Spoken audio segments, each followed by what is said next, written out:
काल सर्प दोष, जी जी ये मतलब ये तो बड़ा कॉमन है, काल सर्प लग गया मतलब। जी, काल सर्प दोष लग हाँ, गया। तो क्या होता है काल सर्प? एक दोष बड़ा कॉमन है, ये शादी वादी का टाइम बड़ा कॉमन आ जाता है, मांगलिक दोष। जी जी कि भाई ये लड़की मांग ले है, कभी ये लड़का मांग ले है, ये जी शादी नहीं हो सकती। जी वैसे तो आजकल लव मैरिज का टाइम है, तो आजकल तो लोग मांगलिक देखते भी नहीं है। जी जी पर ये है क्या, मांगलिक दोष होना या मंगल दोष होना, जी जी ये क्या है? दूसरा जो दोष मैं देख सकता हूँ, जी गुरु चंडाल दोष, जी। ये क्या चीज़ है?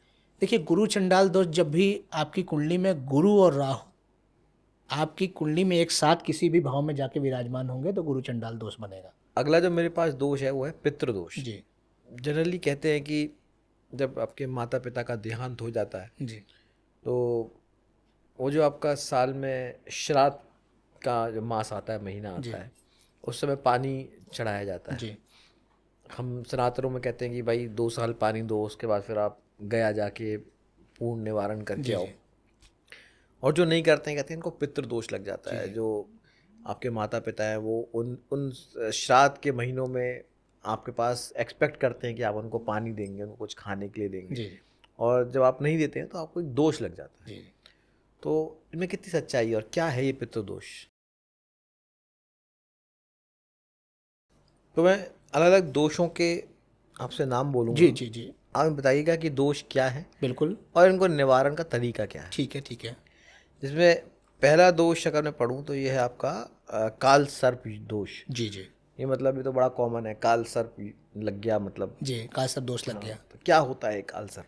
देखिए, काल सर्प दोष मतलब ये सारे दोषों में ही एक ऐसा दोष है जो एक योग को भी बिलोंग करता है। क्योंकि काल सर्प दोष जब भी किसी व्यक्ति की जातक की कुंडली में लगा होगा तो ये निश्चित जान लीजिए कि व्यक्ति को संघर्ष बहुत ज़्यादा दे देगा। और जब आप भी जानते हैं कि संघर्ष से व्यक्ति के चरित्र में निखार आता है, चमक आती है, तो एक समय मतलब समझ लीजिए व्यतीत होने के बाद व्यक्ति बहुत मतलब समझ लीजिए बहुत ऊंचे ऊंचे लोगों की कुंडली में भी काल सर्प दोष लगा होता है, ये योग होता है। अब चूंकि काल सर्प जो ये दोष है वो राहु और केतु के मध्य बनता है। राहु और केतु जो एक सीध में रहते हैं 180 डिग्री पे। तो जैसे जन्म लग्न कुंडली में आपके प्रथम भाव में राहु बैठे हैं और सप्तम भाव में ही केतु बैठेंगे। आपके 4th हाउस में राहु बैठे हैं तो 10th हाउस में ही केतु बैठेंगे। वो 180 पर मतलब डिग्री को वो करते हैं। उस 180 डिग्री के एक तरफ या मतलब राहु से केतु तक बाईं तरफ सारे ग्रह आ जाते हैं, या राहु से केतु की दाईं तरफ जब सारे ग्रह आके विराजमान हो जाते हैं, मतलब दूसरी तरफ वो 180 डिग्री को पार नहीं करना पाते, मतलब वो 360 का जो ये मतलब पूरा मतलब समझ सर्कल लीजिए है। हाँ सर्किल है वो पूरा नहीं बना पाते हैं, तब उसको काल सर्प दोष कहते हैं। और इसका निवारण क्या है? पहली बात तो ये अलग अलग प्रकार से काल सर्प दोष बनते हैं। जैसे 12 भाव है तो 12 प्रकार से काल सर्प दोष बनते हैं। अब इस पर हम लोग चर्चा करेंगे तो बहुत लंबी हो जाएगी। तमाम काल सर्प दोष हैं, महापदम है, वासुकी है, ठीक है, तो इस प्रकार से विषधर है, तमाम दोष हैं। देखिए, काल सर्प दोष में ये ध्यान रखिए कि राहु और केतु जब काल सर्प दोष बनाएंगे तो ग्रहण भी बना देते हैं। तो उसमें हमको ये चीज़ ध्यान रखनी है कि एक तो मतलब जो हमारे यहाँ जो हमारी वैदिक एस्ट्रोलॉजी में तत्वों के माध्यम से ग्रहों और मतलब नक्षत्रों की का विश्लेषण किया गया है, तो उस तत्व की अधिकता होना या उस तत्व के कारण हमारे कार्यों में क्रियाओं में परिवर्तन आ जाता है, तो उस तत्व को कमी की जाती है। अब वैदिक एस्ट्रोलॉजी में राहु और केतु को सर्प की संज्ञा दी गई है। एक सर्प का मुख है, दूसरा सर्प का पूंछ है। राहु सर्प का मुख है और जो केतु है वो पूंछ है। तो उस हिसाब से जब एक तरफ सारे ग्रह होते हैं तो वो सारे ग्रहों को ग्रस्ता हुआ मतलब ये महसूस होता है। तो वो जो आपके उस मतलब मानिए प्रथम और 7th हाउस के मध्य सारे ग्रह आ जाते हैं, तो आपके जो अष्टम भाव, नवम भाव, दसम भाव, एकादश भाव, द्वादश भाव के जो स्वामी ग्रह हैं, उन सबके तत्वों में, कृत्यों में या जो उसको लाभ आपको मिलना है वो कमियां आ जाती हैं। तो आपको एक तो ये करना है कि अब उनके मुख से वो पूर्व जन्म लेके आप सुधार तो कर नहीं सकते हैं, तो आप वो उपाय कर रहे हैं जो आपको उस काल सर्प दोष से बाहर निकाल दे। तो आप राहु और केतु दोनों की, एक तो हमारे यहाँ बताया गया है कि इसकी दोष निवारण शांति होती है, मतलब कालसर्प जाप दोष करा की। जाता है। हाँ, एक तो मतलब जाप होता है।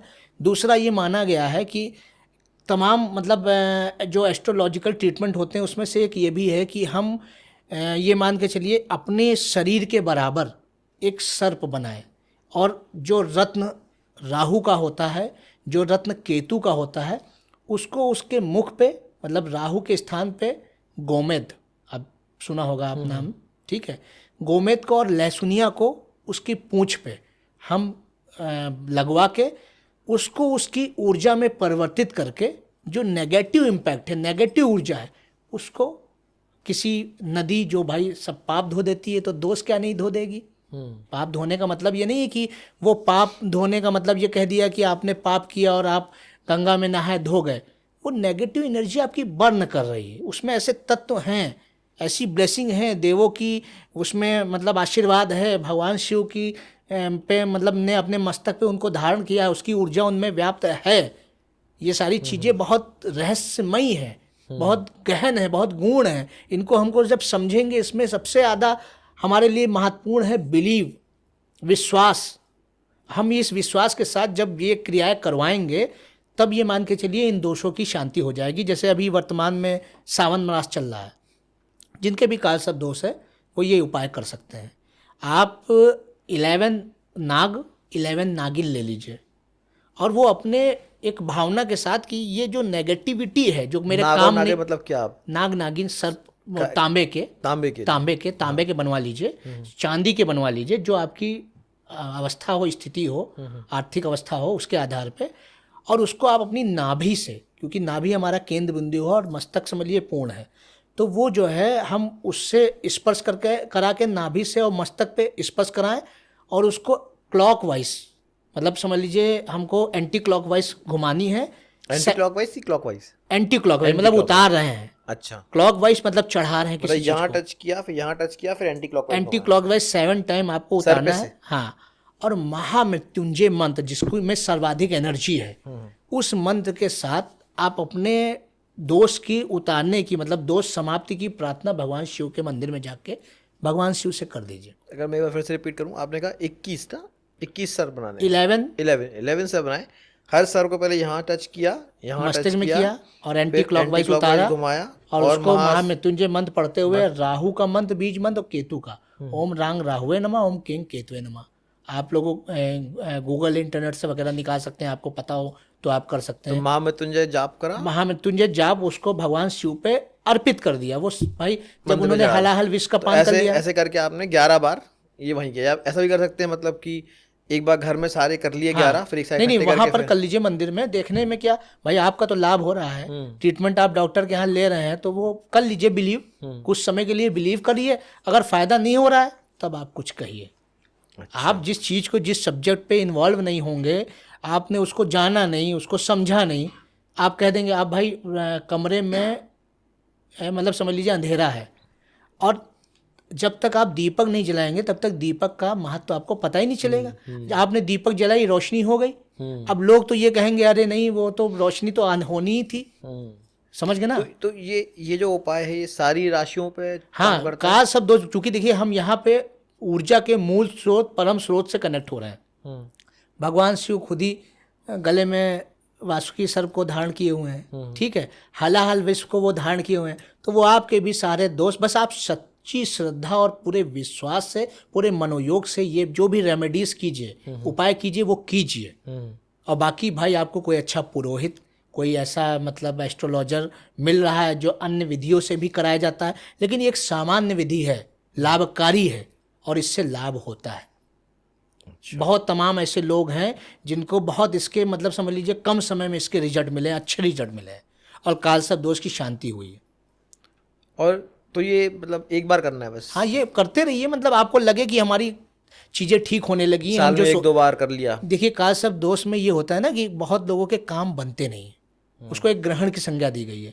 तो कहते नहीं ग्रहण लगा है तो वो चीज़ें हम सोच रहे हैं, हमने सोच पूरी नहीं हुई, हम कोई मकान लेना चाह रहे हैं, कोई बिजनेस करना चाह रहे हैं, कोई जॉब करते हैं, वहाँ पर प्रॉब्लम्स आ रही हैं, ये सारी चीज़ें इसी इसमें छुपी हुई हैं। और अगर वो चीज़ें होने लगी, मानिए भाई आपने एक बार निवारण किया, आपकी जॉब लग गई, दोबारा कर लीजिए, उससे अच्छी जॉब लग गई। तो ये चीज़ें अपने भावों पर है। हमने कोई हमारे विटामिन की हमारे शरीर में कमी है तो उस समय हमने विटामिन ले लिया। अब फिर मानिए हमारे पैरों में दर्द होने लगा, फिर हमने विटामिन डी ले लिया। उसमें कोई बुराई तो है नहीं। आप भगवान शिव को स्पर्श कर रहे हैं, सर्प को, अपने नेगेटिव एनर्जी, सर्प को एक हिसाब से देखा जाए विष है उसके अंदर, तो हम अपने नेगेटिव एनर्जी को उन पर अर्पित कर रहे हैं, चढ़ा रहे हैं। दूसरा जो दोष मैं देख सकता हूँ, जी गुरु चंडाल दोष, जी। ये क्या चीज़ है? देखिए, गुरु चंडाल दोष, जब भी आपकी कुंडली में गुरु और राहु आपकी कुंडली में एक साथ किसी भी भाव में जाके विराजमान होंगे तो गुरु चंडाल दोष बनेगा।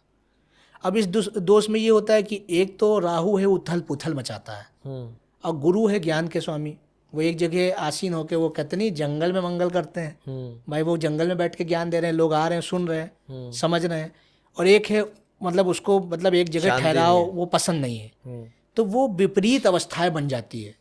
और गुरु है ज्ञान के कारक, और राहु को छल तो नहीं कह सकते हैं, मगर वो योजना या युक्ति या बहुत मतलब अलग एस्ट्रोलॉजिकल अगर हम उसमें देखते हैं तो बहुत लोग छल के भी कारक कहते हैं। तो दोनों की जो विपरीत अवस्थाएं होती हैं तो वो व्यक्ति में ही बदलाव, चूँकि जो भी ग्रह हैं, जो भी भाव हैं, जो भी कुंडली, वो आपके शरीर से ही संबंधित है, तो कहीं ना कहीं गुरु चंडाल दोष वो व्यक्ति के मस्तिष्क पे कार्य करती है, और व्यक्ति बड़ा अशांत हो जाता है, मन उसका, धैर्य उसका साथ छोड़ देता है, साहस उसका साथ छोड़ देगा, बड़ा मतलब समझ लीजिए अजीब स्वभाव हो जाएगा। और जब भी आपकी जन्म लग्न कुंडली किसी की देख लीजिए, गुरु और राहु साथ बैठा, ये कालसर्प दो मतलब ये गुरु चंडाल दोष है, और इस दोष का जातक अगर ये व्यवहार कर रहा है बस वहाँ से मैच कर लीजिए, ये सिम्टम्स हैं। तो इसका निवारण ये है कि आप गुरु की पूजा कीजिए। देखिए, आपका गुरु अगर निस्तेज है या बलहीन है, मतलब आपकी जन्म कुंडली में, आप उसका उपाय कीजिए। और ये भी कर सकते हैं कि आप गुरु के बीज मंत्र का नियमित पाठ करें।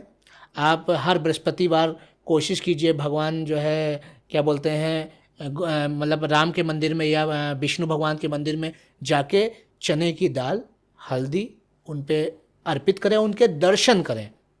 मतलब गुरु के, भगवान राम के या विष्णु के दर्शन करें बृहस्पतिवार। हाँ, दर्शन का मतलब आप शायद नहीं समझ पा रहे होंगे, उनकी मूर्ति के दर्शन की बात नहीं कर रहा हूँ, मतलब उनके दर्शन करें। अच्छा भाई, उनके जीवन में भी सारे दोष लगे, वो किस हिसाब से निकले, भगवान राम 14 वर्ष तक वनवास काटा, इतना लंबा दोष लगा, तो वो जो दोष में जब उनके दर्शन करेंगे तो हमको वो साहस आ जाएगा, वो ज्ञान, वो विवेक आ जाएगा, तो हम उनके दर्शन से भी लाभ ले सकते हैं। अब जैसे हम आपके साथ बैठे हैं, आप बहुत अच्छे कवि हैं, 2-4 कविता तो हम भी सीख जाएंगे, नहीं सीखेंगे? बिल्कुल। तो जब आप भगवान राम के दर्शन करेंगे, दर्शन का मतलब उनके व्यक्तित्व को आत्मसात करेंगे, जान जाएंगे। भगवान शिव के दर्शन करेंगे या मतलब ये मान के चलिए भगवान विष्णु के दर्शन करेंगे, तो इसमें मेन ये है कि आप उस परम ऊर्जा से कनेक्ट होना है।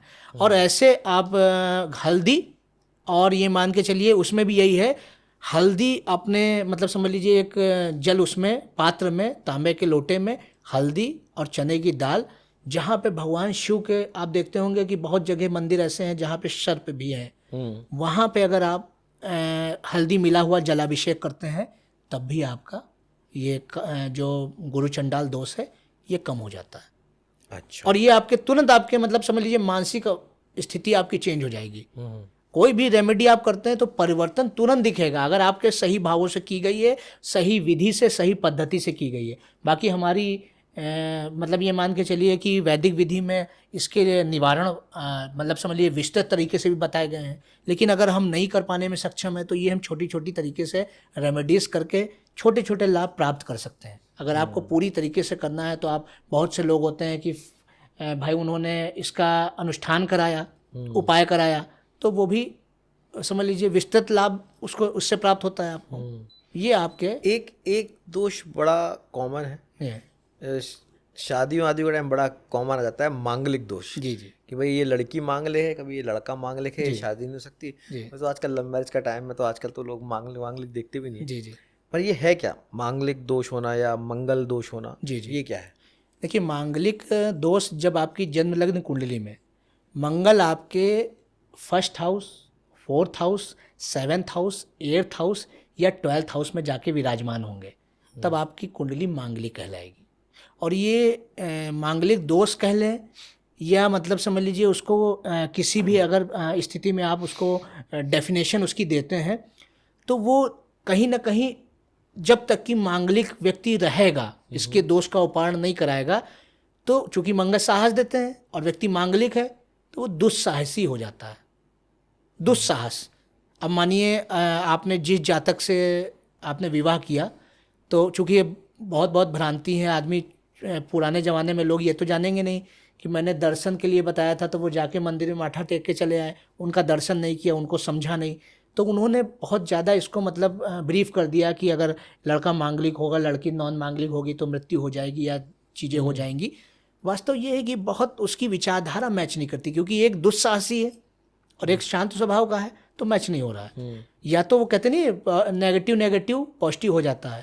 तो अगर पुरुष जातक की कुंडली में मांगलिक दोष है तो स्त्री जातक की कुंडली में भी मांगलिक दोष हो एक तो ये करा दें। यदि आप ऐसी अवस्था नहीं है तो मंगल के तत्वों की कमी कराएं आपके शरीर में। उसका मतलब तमाम, जैसे होता नहीं है कि आप भाई एयर कंडीशन रूम में बैठे हैं तो उसकी हवा से ठंडी ले रहे हैं ना, तो वैसे ही मंगल के जो तत्व हैं, जैसे आपकी मसूर की दाल हो गई, आपका गुड़ हो गया, तांबा हो गया, इन चीज़ों में आपको ये माना जाता है कि मंगल के तत्व है। अब अगर किसी की जन्म लग्न कुंडली में मांगलिक दोष है और व्यक्ति बहुत गुस्सा करता है, ऐसा व्यक्ति जब भी प्रथम भाव, 4th house, 7th house, 8th house या 12th हाउस में बैठा होगा मंगल, तब व्यक्ति क्रोधी स्वभाव का होगा। अष्टम में होगा, ये मतलब नोट कर लीजिएगा, ये मतलब लोग देख ही रहे हैं, दर्शक ये भी मैच भी करें अपने स्वभाव से।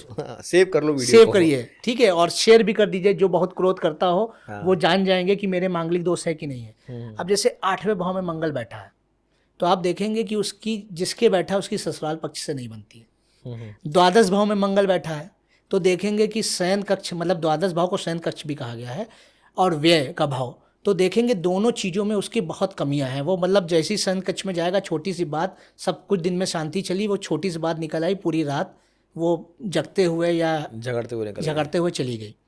1st हाउस में बैठा है तो व्यक्ति ज़्यादातर उग्र स्वभाव का हो जाता है।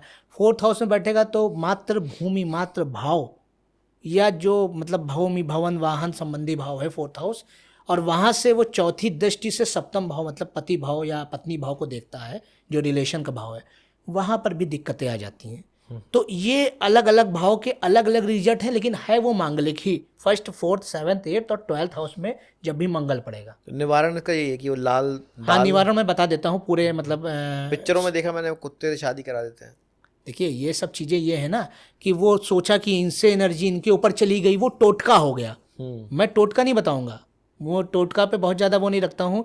ये एस्ट्रोलॉजिकल ट्रीटमेंट में बहुत लोग लास्ट में टोटका भी करते हैं कि इसके नीचे ये दबा दीजिए, ये उठा दीजिए, ये काट दीजिए, ये बैठा दीजिए। नहीं भाई, हम अब विज्ञान की आप लोग सब लोग बात करते हैं तो विज्ञान जो मानव निर्मित है उसी से चलिए सीख लेते हैं।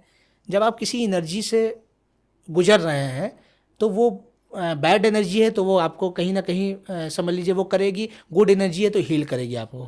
तो हमारा ये है कि हम मानिए उसके तत्वों की में से उतारते हैं। कोई चीज़ जैसे उतारना होता नहीं है, वो मैग्नेटिक फील्ड के बारे में आप जानते भी होंगे, सारे ग्रह वही अवस्था में चल ही रहे हैं। तो आप करिए ये कि एक नारियल ले लीजिए। नारियल में काफ़ी, भाई आप जानते हैं कि नेगेटिव एनर्जी को वो बर्न करता ही अपनी ओर आकर्षित कर लेता है, खींच लेता है। क्योंकि जब वो अपने अंदर पानी बना लेता है, उत्पन्न कर लेता है, तो वो पेड़ से वो करके आप की एनर्जी को भी वो ब्लैक एनर्जी या मतलब समझ लीजिए नेगेटिव एनर्जी को खींच लेगा अपनी तरफ। तो एक लाल कपड़ा लीजिए, लाल कलर भी मंगल का देखिए आप पहने हुए हैं ठीक है। तो जो है ये मान के चलिए आपने एक लाल कपड़ा लिया, उसमें एक नारियल रखिए, तांबे के कुछ सिक्के या टुकड़े रख लीजिए, मसूर की दाल रख लीजिए, और एक जा रहे हैं किसी को दान देने या अपनी एनर्जी किसी के चढ़ाने, वैसे तो तांबों के सिक्के तक ही चीज़ें ठीक है, उसको आप पूरा एक गाठी में पोटली बना के गाठी मार लीजिए, और वही प्रयोग जो आपने कालसर्प दोष में किया था अपने सर से एंटी क्लॉकवाइज, वो आप 7 टाइम उतारिए और लास्ट टाइम एक क्लॉकवाइज उतार दीजिए, और जाके 7 एंटी क्लॉक, एक 8वां क्लॉकवाइज वो उतार के जाके अपने ये मान के चलिए मंगलवार के दिन अगर अपनी माता से करा लीजिए तो सो बेटर। वही विधि करनी है, नाभि से स्पर्श, सर से उतारना। माता जी से कराइए और बजरंगबली के मंदिर में या तो पुजारी को दान में दे दीजिए जाके कुछ दक्षिणा के साथ, और या तो बजरंगबली के चरणों में चढ़ा दीजिए। भाई वो साहस ऊर्जा का स्रोत है, उनसे ज्यादा साहस ऊर्जा किसी के पास नहीं है, और वो संयम धारण किए हुए हैं। अब जिसके अंदर कहते नहीं कि गुण है, गुणों की खान है या सागर है, अब उनसे बड़ा ना कोई साहस और ऊर्जा लिए हुए हैं, और वो चुपचाप बैठते हैं और भगवान राम की भक्ति करते हैं ज्ञान में, और भगवान राम की भक्ति करते हैं, तो वो आपके वो जो ऐसे तत्व हैं उनको कंट्रोल कर ले जाएंगे। उनके चरणों में चढ़ा दीजिए, हर मंगलवार को करिए। 7 ट्यूसडे को करने के बाद आप देखेंगे स्वतः आपके वो चिड़चिड़ापन या एकदम से किसी की बातों से गुस्सा हो जाना या ये करने से आप उस चीज को फॉलो करते ही करते, वो प्रयोग करते ही करते, ये मंगल दोष आपको कम लगने लगेगा। अच्छा। ये एक्चुअल रेमेडी है। आपने बड़ा अच्छा बताया, मतलब बड़ा सिंपल सा तरीका बहुत है। सिंपल है। अब बहुत लोग मंगल दोष का विधिवत भी मतलब निवारण उपाय कराते हैं, लेकिन इतना उपाय से मतलब कई संख्या आप आराम से कर सकता है जी, हजारों की संख्या में लोगों को लाभ हुआ है, ये मैं कह सकता हूँ। और ये करने के बाद स्वतः लोग देख भी लें। भाई 7 मंगलवार हर वीक आपका ट्यूसडे पे कर लीजिए, आपको 2 महीने के अंदर पता भी चल जाएगा। अगर चीज़ों में कमी आई पॉजिटिव कमेंट करिए आपके पॉडकास्ट पे। अगर जो है नहीं आ रही है तो भी कर दीजिए, तो भी आप कमेंट कर दीजिए मुझे फ़ायदा नहीं हुआ। हाँ। और होगा मतलब डेफिनेट कुंवर साहब बताएंगे आपको क्यों फ़ायदा नहीं हुआ। जी बिल्कुल नहीं, क्यों नहीं होने की बात ही नहीं है इसमें। तो ये भी नहीं है कि हमको भाई अब आपको वही अपनी नेगेटिव एनर्जी समझ लीजिए उतार के किसी के चरणों में चढ़ानी है, उसके तत्वों को मतलब समझ लीजिए स्पर्श कराते हुए, ये आपकी मंगल दोष की शांति हो गई। और विष दोष क्या होता है? देखिए, विष दोष जो बनता है वो शनि और चंद्रमा की युति से बनता है। जब भी आपकी जन्मलग्न कुंडली में शनि और चंद्रमा किसी भी भाव में, 12 भाव में से किसी भी भाव में जाके बैठ के युति कर लेंगे तो वो विष दोष बनाएंगे। अब ये मानिए फर्स्ट हाउस में है तो स्वता में बना है, सेकंड में है तो धन में बना है, कुटुंब में बना है, तृतीय में है तो पराक्रम या भाई में बना है, अष्टम में है तो ये मान के चलिए कि आपके ससुराल भाव या आपके आयु से संबंधित, हेल्थ से संबंधित, मतलब इन चीज़ों में इम्पैक्ट करता है वो। अब शनि वैराग का ग्रह, शनि वायु, चंद्रमा जल, ठीक है। चंद्रमा एक समझ लीजिए आकर्षण का और क्या बोलते हैं मनोरंजन का, ये दोनों अलग अलग चीज़ें हैं। तो वो कहते नहीं कि वो दोनों जब संयुक्त होते हैं, अब एक साधारण सी एक कोई सामान्य चीज़ है, बहुत सुंदर दिखने वाली चीज़ है, और उस पर कोई ऐसी चीज़ ले आइए जो बहुत कठोर है। शनि का मतलब यहाँ विष से नहीं है, शनि कठोर है, अनुशासित है। चंद्रमा मौज मस्ती, कोई परवाह नहीं, बेपरवाह, लापरवाह, या कहते नहीं हर प्रकार के उसके गुण हैं, 16 कलाओं का ज्ञाता है। तो और शनि का कहते नहीं है न्याय और उसका अनुशासन और कर्म, चंद्रमा का इससे लेना देना नहीं, वो बिल्कुल गतिशील है।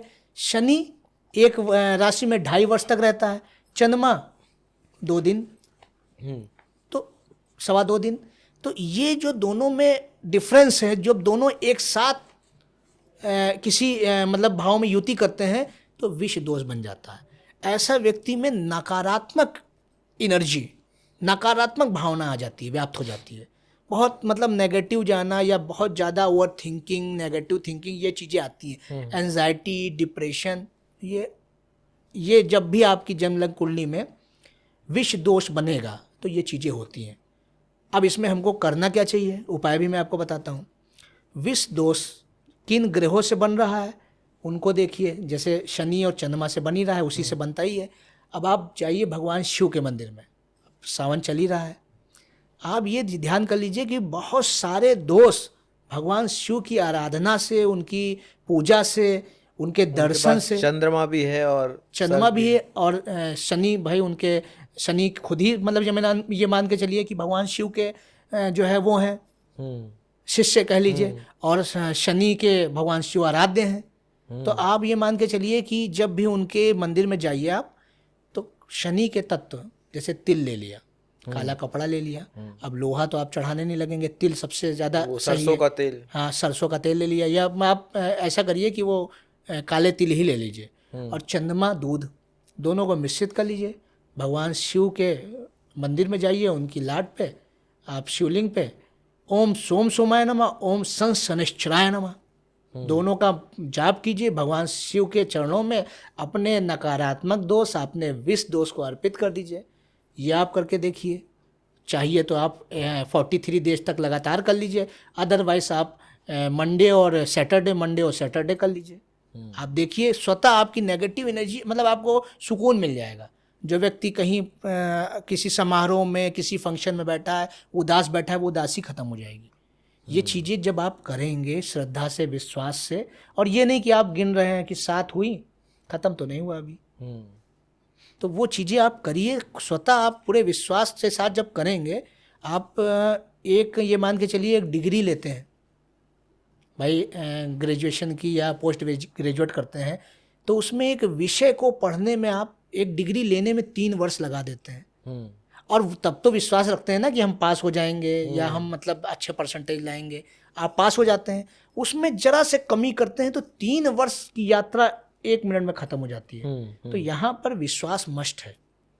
आप अपनी जो भावना है वो, क्योंकि भाषा महत्व तो नहीं रखेगी इतनी ज़्यादा, क्योंकि परमात्मा ने भाषा हमको, हमारे समझ लीजिए जो युग की उत्पत्ति है भाषा, आविष्कार है भाषा, लेकिन भाव परमात्मा द्वारा दिए हैं।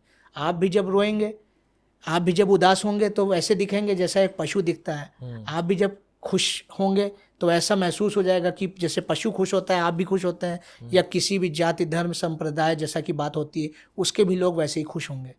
तो ये भाव परमात्मा के दिए हुए हैं, उस भाव से उसको अर्पित कर दीजिए। और आप कुछ दे भी नहीं सकते हैं भावों के सिवा उनको। ये रेमेडीज हैं चीज़ें। हाँ, मतलब परमात्मा ने कर्मों को इस ढंग से डिफाइन किया है कि आप अपने कर्म अगर अपने भाव से करते हो जी, तभी उनका फल मिलता है।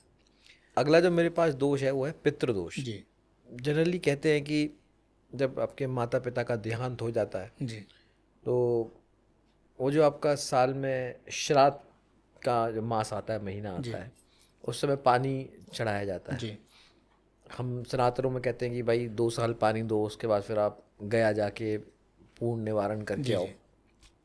और जो नहीं करते हैं कहते हैं इनको पितृदोष लग जाता है। जो आपके माता पिता हैं वो उन श्राद्ध के महीनों में आपके पास एक्सपेक्ट करते हैं कि आप उनको पानी देंगे, उनको कुछ खाने के लिए देंगे, और जब आप नहीं देते हैं तो आपको एक दोष लग जाता है। तो इनमें कितनी सच्चाई है और क्या है ये पितृदोष? देखिए, जब हम एस्ट्रोलॉजी की बात कर रहे हैं तो हम समझ लीजिए जन्मों जन्मों की यात्रा पे हैं, तभी हम एस्ट्रोलॉजी पे बिलीव कर रहे हैं, तभी बात कर रहे हैं।